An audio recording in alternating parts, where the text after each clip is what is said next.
Hi viewers, welcome to our channel enrich your English.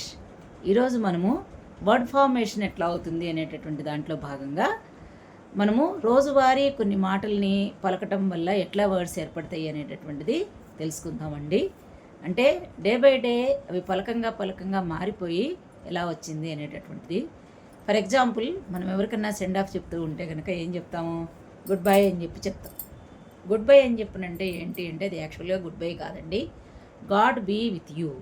అంటే ఎవరన్నా కలిసి మళ్ళీ మనం వెళ్ళేటప్పుడు వాళ్ళకి మనం శుభం జరగాలని చెప్పి కోరుకుంటూ గాడ్ బీ విత్ యూ అని చెప్పి చెప్తామండి. కానీ కాలక్రమేణా అందరి నోట్లలో అది స్పీడ్గా నాని అలా పలకటం వల్ల ఏమైంది? చివరికి అది గుడ్ బై అని చెప్పి మారిపోయిందండి.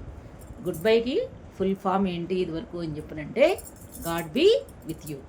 ఇటువంటి మంచి మాటల్ని, ఇటువంటి మంచి విషయాల్ని మనము ఈ ఛానల్ ద్వారా తెలుసుకుందాం. Please like, share and subscribe. Thank you.